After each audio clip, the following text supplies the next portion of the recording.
I guess everyone has had to accept a less than perfect living space at some point just to save on expenses, and I was no exception. About a month ago, I moved into a cheap apartment in a pretty old complex located on the outskirts of Chicago. The place was built a long time ago, so the walls separating the units were made of paper-thin drywall. That is the kind of cheap material common in low-income rentals in America, where privacy seems like a luxury.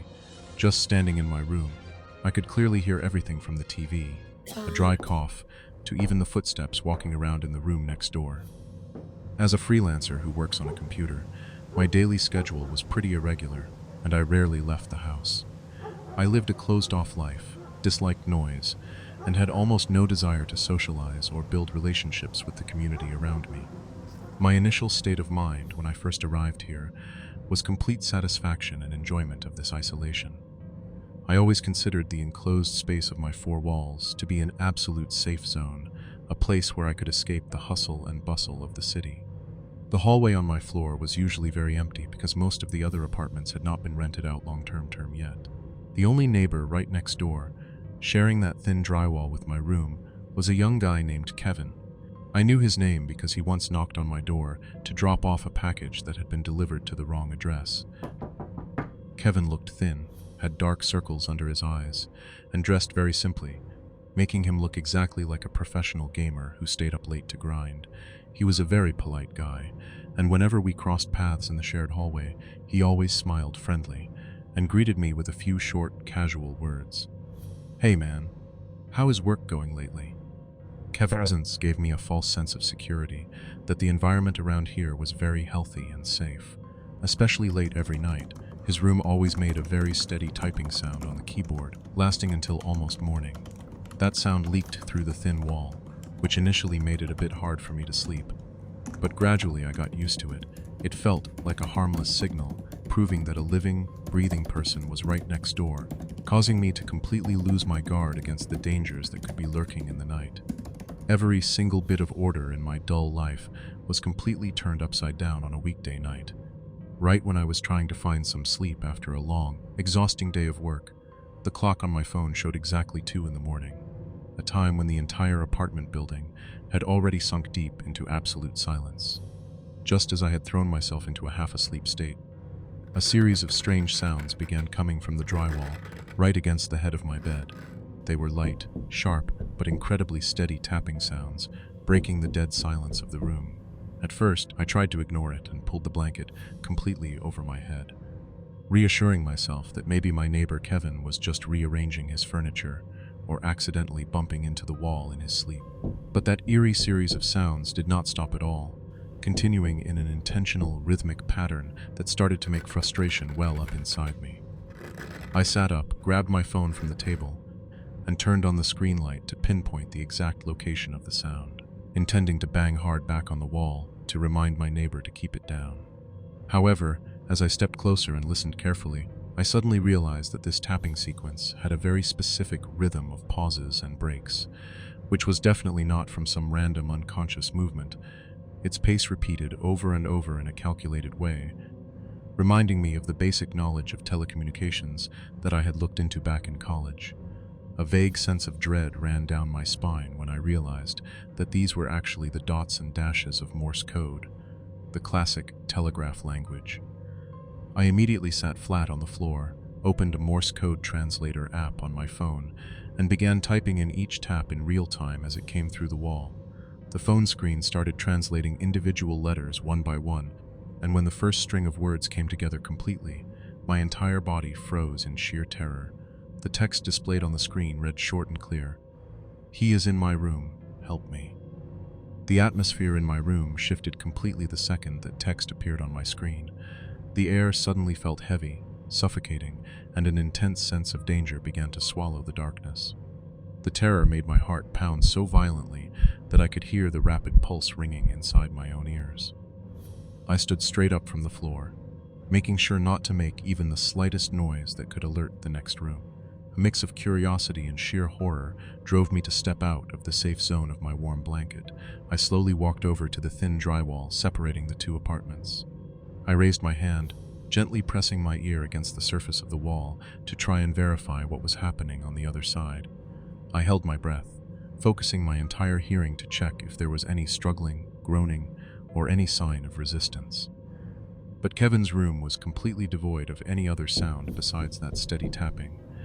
The other side of the wall was terrifyingly quiet, with only that lonely sequence constantly firing off like a desperate plea for help. The faint light from my phone screen cast against the gray wall, creating distorted, long shadows on the ceiling. I realized I had crossed the point of no return tonight. I could not pretend like I knew nothing, turn off my phone, and just go back to bed to sleep peacefully. My hand trembled as I gripped my phone tightly, my thumb already resting on the 911 emergency call button. But I still did not dare to press the call button because I was afraid the connection ringtone or the operator's voice would give away my position. Right at the exact moment I was hesitating, the tapping sound on the wall abruptly stopped. A dead, freezing silence fell over the space of both rooms. This sudden stillness was even more terrifying than the previous sounds, making a cold shiver run down my spine. Right after that, my hearing began to catch a new kind of sound coming from the other side. It was the sound of heavy, slow footsteps moving from deep inside Kevin's apartment. The person had no intention of walking lightly, and the thud of the shoes on the floor sounded completely decisive. The footsteps headed straight toward the front door of his apartment, and then I heard the clicking sound of his door lock being turned open. I startled and took a step back, staring intently at the front door of my own room.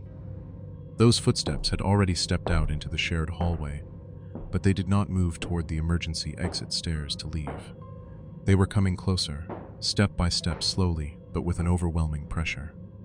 The footsteps stopped exactly right in front of my apartment door, and then went completely silent. The distance between me and the stranger outside right now was only separated by a flimsy, old wooden door. I moved closer to the door, looking through the tiny peephole to observe the hallway outside. Through the peephole, I was horrified to see a tall, massive dark shadow standing completely still, blocking the entire view. The hallway, which was already dark, became even more gloomy under his presence. I tried to keep my breath from making any sound, but my ears caught a different noise. It was the sound of a very heavy, sharp exhale, a menacing breath from a strange man lurking right against the gap of my door. The terror in me reached its absolute peak when that massive dark shadow outside completely blocked the faint streak of light leaking through the gap of my door. A deep, cold, and completely unfamiliar voice echoed from the hallway, cutting straight through the thin wooden door. "You can hear and understand the telegraph, right?" I stood frozen in place, my eyes staring wide open at the door, but I could not make a single sound because I was so paralyzed with horror. The killer outside already knew that I had decoded Kevin's plea for help, and now I was the next target that needed to be eliminated. Immediately, the man outside began violently twisting the doorknob, and the sound of clanking metal rattled continuously, shattering the dead silence of the late night. When he realized that the door was securely bolted from the inside, he suddenly switched to high-intensity violence. He used a heavy object, likely a hatchet or a sledgehammer that he brought with him, to smash furiously and repeatedly against my door. The sound of splintering wood cracked sharply, and wooden shards flew everywhere onto the floor inside. I knew this rotten wooden door would not hold up for more than 2 minutes under his frantic, powerful strikes. In a state of ultimate panic, I turned around and sprinted straight into the apartment bathroom. I slammed the door shut, twisted both layers of the inside lock, and turned on my phone screen to immediately call 911. I whispered in tears, trying to keep my voice as quiet as possible, to report my apartment address to the emergency operator. Right at that exact moment, the front door of the apartment was completely smashed open with a massive crash. The heavy, decisive footsteps of the strange man officially stepped inside my living room. He did not rush at all, instead searching through every single corner and every room to hunt down his prey. Finally, the footsteps stopped right in front of the bathroom door, where I was sitting, curled up on the floor. He began raining earth-shattering punches down on the flimsy bathroom door, accompanied by a sick, low grunt. The screeching sirens of 2 police cruisers ripping through the quiet neighborhood was the exact sound that saved my life at the very last second. The blue and red flashing lights reflected through the small bathroom window, signaling the arrival of the authorities after 5 suffocating minutes of facing death. The loud noise outside seemed to startle the strange man, and made him realize that he no longer had enough time to finish his crime. He stopped slamming the bathroom door, immediately turned around, and ran as fast as he could back into the hallway to escape through the window at the end of the floor before the police could surround the area. I was rescued by 2 police officers who broke down the bathroom door and helped me out in a state of ultimate panic, my body shaking uncontrollably and my mouth unable to utter a single word. When the investigators used breaching tools to force entry into Kevin's apartment to check on him, they discovered a horrifying truth that went far beyond anyone's imagination. Kevin had actually been murdered by a fatal slash 3 days prior, and his body had already begun to decompose inside the tightly closed bedroom closet. The person who had been tapping on the wall to send the Morse code signals and lurking outside my door was actually a highly dangerous stalking psycho-criminal who was being heavily hunted by the statewide police.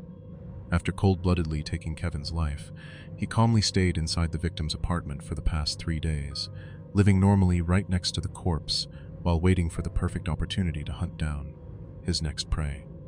The police proceeded to cordon off the crime scene, took my statement, and collected a vast amount of the killer's fingerprints left behind on the smashed doors. However, that cold-blooded killer had already managed to successfully escape into the deep night of the Chicago suburbs and currently remains at large, evading the law. The psychological toll that this incident left on me was simply too massive, making it impossible for me to endure staying in that haunted apartment for even one more second. I immediately packed up all of my personal belongings and checked out of the room the very next morning, leaving the city forever to search for a brand new, safer place to live. Even though I have now moved to a new place thousands of miles away, I still always wake up, startled at exactly 2 in the morning by invisible, phantom wall-tapping sounds. I know that Twisted Man is still lurking somewhere out there, continuing to stalk new victims through the paper-thin drywall of some cheap rentals.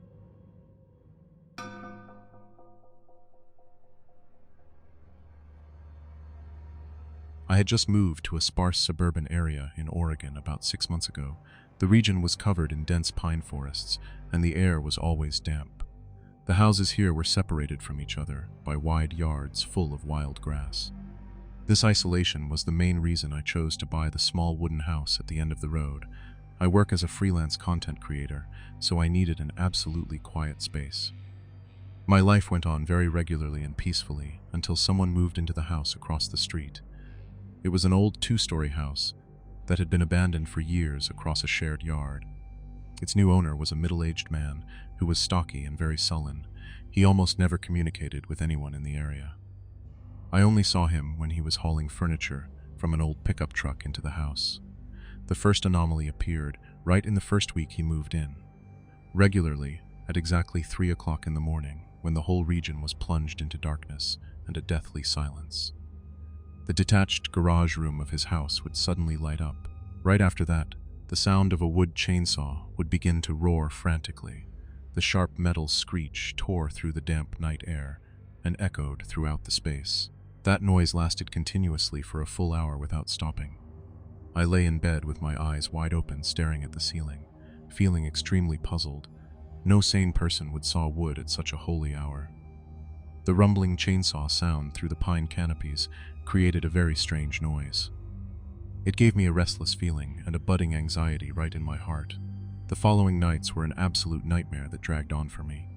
My chronic insomnia began to severely destroy my body and mind. My brain was always in a state of being stretched tight like a wire and buzzing with engine noises. By the 5th day, unable to bear it any longer, I decided I had to act. I walked over to his house in the late afternoon when it was getting dark. The atmosphere around that 2-story house was terrifyingly quiet. I stepped onto the rotten wooden porch steps and knocked hard on the front door. It took a long time for the door to slowly crack open, a small gap of about 10 centimeters. The neighbor stood hidden behind the door crack, only revealing half of his sullen face. I tried to keep my voice calm and said that the chainsaw noise at 3 in the morning was keeping me awake. He did not blink at all, nor did he offer any explanation or apology. His eyes were blank but cold, staring intently at me as if looking at an alien object. After about 10 seconds of suffocating silence, he slammed the door shut right in my face, His anomalous and rude behavior left me frozen for a few minutes on the porch. I returned home with a sense of anxiety and a deeply wounded self-esteem. Since that afternoon, I began to spend more time observing him through the second-floor window. I realized he had a very bizarre and shady schedule of activities. He only went out at around 4:30 in the morning, right after the chainsaw noise stopped. At that time, it was still pitch black, and the Oregon fog was heavily covering the paths. He was hauling large blue plastic bins of 20 liters from the garage to the pickup truck. Those bins looked very heavy, and he had to use both hands to clumsily carry each one. He loaded them onto the truck bed, and then quickly started the engine to drive off somewhere in a hurry. The point that caught my attention the most was the slimy, murky liquid trails leaking from his truck bed. Every time the pickup truck rolled through the bumpy dirt road in front of my house, those liquid trails would drip onto the road surface and emit a truly horrible smell. It was a mixture of a pungent cleaning chemical odor and the strong, metallic smell of iron. That smell clung to the damp air and flew straight into my living room. I started to get the feeling that he had discovered I was secretly watching him. A few times when I was standing behind the second-floor window curtains looking across the street, I flinched to see him standing still like a statue, right next to his pickup truck. His head was tilted up, and his gaze was directed straight toward my window position. He just stood there, staring like that, in the dark for 5 continuous minutes, without moving. The matter escalated to a climax late one evening when I went out to throw away the trash. It was already close to 11 at night, and the surrounding area was completely deserted. Just as I turned around to go inside, I saw his shadow already standing right behind me from out of nowhere. He stood right on the boundary between the 2 wild grass yards separating my house and his. I jolted in surprise and tried to be polite by nodding to greet him. I asked him if he could push back his garage working hours to daytime. He did not answer my question, but slowly took a long step forward. The distance between me and him at this moment was less than 1.5 meters. I could smell the heavy iron and chemical scent coming from his protective coverall suit. He looked straight into my eyes and rasped in a hoarse and freezing voice, "You better shut your mouth and stop listening to anything at that hour if you want peace." After saying that, he turned around and walked straight into the darkness of the pine trees. This total failure of interaction threw me into a state of real panic.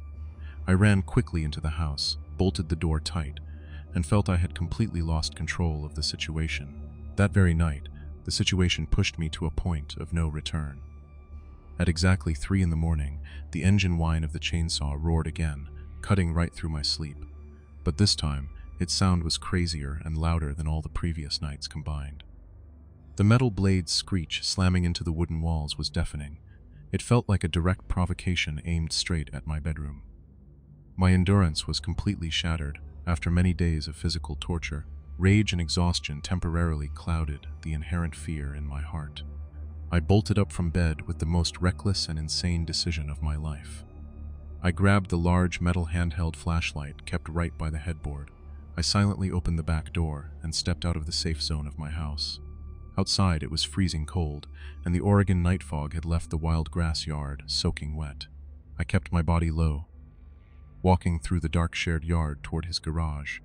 My only goal at that moment was to reach the main outdoor electrical breaker box. I wanted to cut the power to that whole house to force him to stop his crazy game.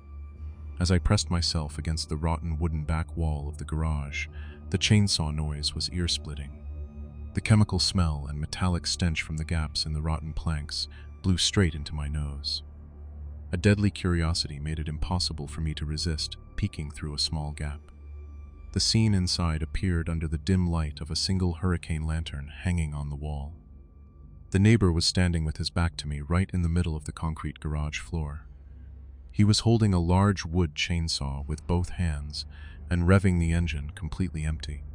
The blade was spinning at a breakneck speed in the air without touching any logs at all. Before I could process that bizarre behavior, another sound rang out. The chainsaw engine suddenly throttled down to a low idle for a few short seconds. Instantly, a horrifying banging sound echoed from beneath the floorboards, hitting my ears directly. It was the sound of someone desperately pounding on an iron cellar door right under his feet. Accompanying it were the stifled, agonizing screams of a human being held captive down there. I realized with horror that he was running the chainsaw continuously just to drown out the cries for help below. As I backed away in absolute panic, my foot accidentally stepped on a dry twig. A sharp snap rang out very clearly in the damp, quiet air. The chainsaw in the garage cut out completely right after that sound. The entire area plunged into a deathly, suffocating silence. Through the gap, I saw the neighbor slowly whip his body around toward the exact spot where I was standing. His blank eyes stared intently through the wooden planks, as if he was looking right through me. I sprinted back to my house like a madman in absolute panic.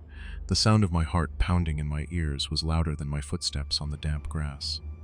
I slammed through the back door and used all my remaining strength to bolt the 3 iron locks. I ran up to the second-floor bedroom and immediately crawled to hide under the bed. My entire body was shaking violently, and cold sweat poured off me onto the wooden floor. I pulled the phone out of my pocket with fingers so stiff they had almost lost all feeling. I dialed 911 and pressed the phone tight against my ear to wait for a connection. "Please help me. My neighbor is holding someone captive under the cellar floor." I whispered into the phone with a broken voice that was choking with fear. I provided the exact address of the 2-story house across the street and desperately begged them to come right away. The next 15 minutes of waiting felt like an entire century passing by for me. I lay perfectly still and did not dare to breathe for fear that the neighbor was lurking right outside the window until streaks of red and blue lights swept strongly through my bedroom window curtains. The sirens of the Oregon County police cars blared, cutting right through the thick atmosphere. I crawled out from under the bed and peeked through the window curtain gap down at the road. 3 police cruisers had already blocked the entrance of the 2-story house across the street. The police officers drew their handguns, rushed into the garage, and subdued him right at the scene. He was pinned tightly to the concrete floor while trying to clean up some dark blood stains. They used a crowbar to pry open the iron cellar door in the corner of the garage right after that. A young woman, filthy and utterly panicked, was helped out by the paramedics. The horrifying truth was confirmed to me by a detective the following afternoon. That sullen neighbor was actually a serial kidnapper who was being heavily wanted. He had fled through 3 states before choosing this edge of Oregon as a hiding place. Those blue plastic bins he carried away every morning did not contain scrap wood. Inside were the clothes and personal belongings of previous victims that he had destroyed. The detective also found a notebook in the living room of that 2-story house. My own name and daily routine had been recorded very meticulously by him. He chose to rent the house across the street with the sole purpose of targeting me. The neighbor was taken away that very night and faced a sentence of life imprisonment without parole. The house across the street was completely cordoned off with yellow police crime scene tape. I was safe in terms of my physical body and sustained no direct harm from that madman. However, the incident left a psychological scar that was far too large in my mind. I had to sell that small wooden house in Oregon in a fire sale at a dirt cheap price just to leave. I moved to live in a crowded and bustling apartment complex right in the center of the city. I thought that the noise of the city would help me forget the darkness of those pine trees. But my chronic insomnia still clung to me like a ghost that refused to let go. Regularly at exactly 3 o'clock in the morning, I would wake up with a start in the middle of a pitch-black room, drenched in sweat. My ears would buzz with engine noises, and my heart would thud in an invisible state of panic. I always find myself staring intently at the shared wall, separating my apartment from the neighbors next door. I wonder to myself if there is another chainsaw noise about to roar from right against the wall of my own home.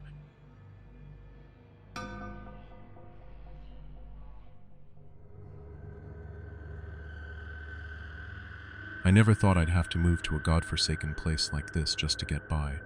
It was an old, weathered wooden duplex tucked away at the very end of a rugged dirt road in rural Ohio. The population out here was so sparse it felt suffocating. The houses were spaced ages apart, swallowed by a thin forest of gaunt, barren trees as winter settled in. At night, the silence here was downright terrifying, with nothing but the wind whistling through the cracks in the wooden siding. Because of my remote job and tight finances, I had no choice but to accept this isolation to save on living expenses. The first few weeks went by smoothly enough. I kept my head down, buried in my computer, often working late into the night to meet my deadlines.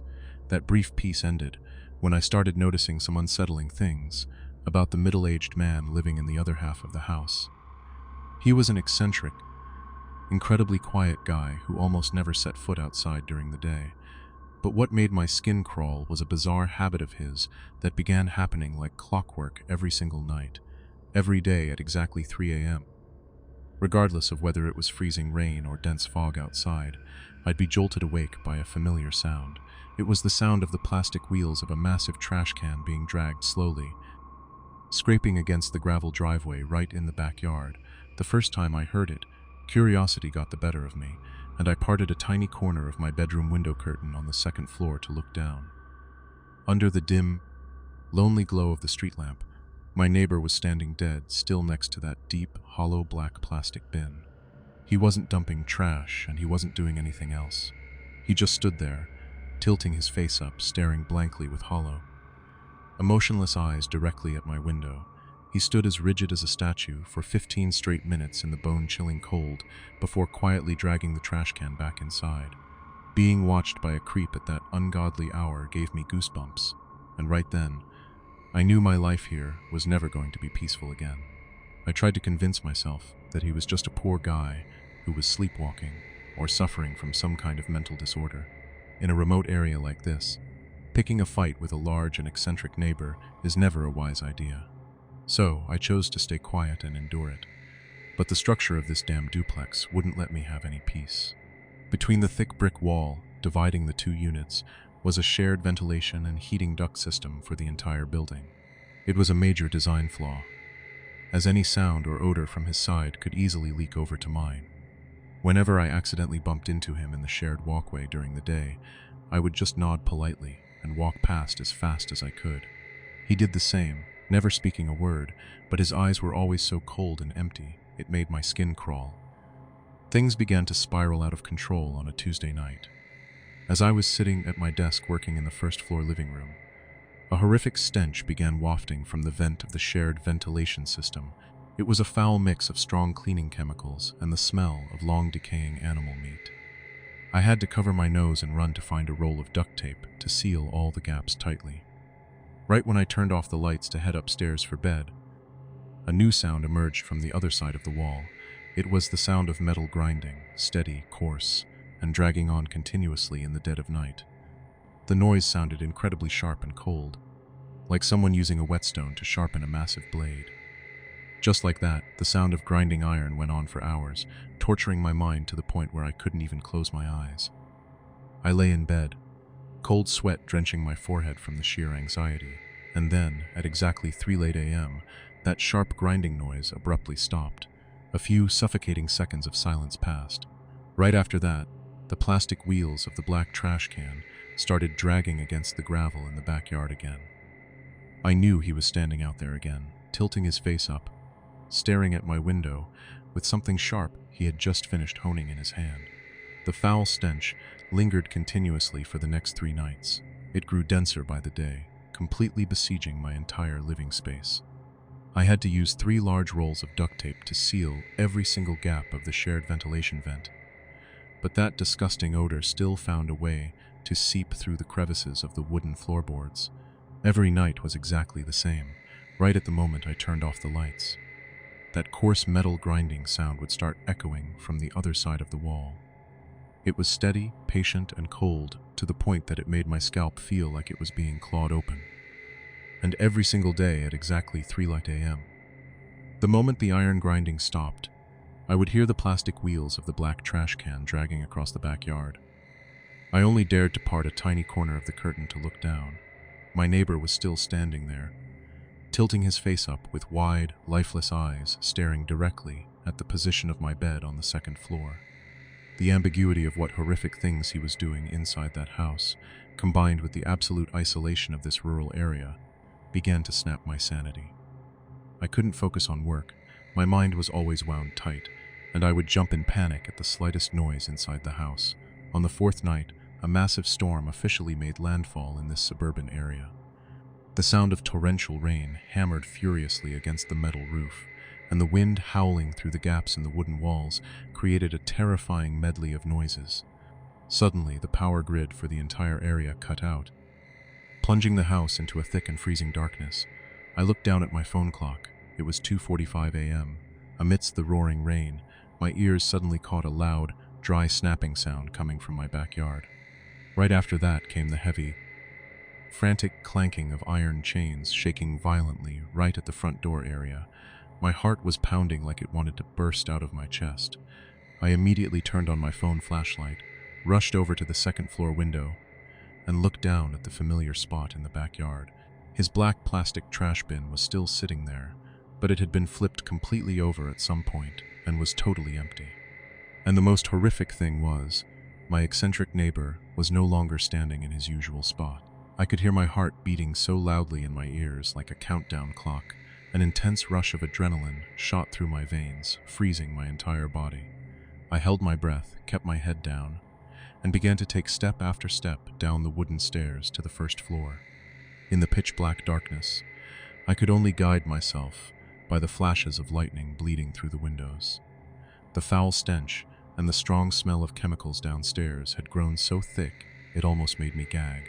I crept close to the front door, my hand trembling as I grabbed the doorknob and twisted it hard, trying to break free. But the metal handle was dead silent. It wouldn't budge a single millimeter. Right outside, the heavy clanking of iron chains binding together had completely locked my only way out.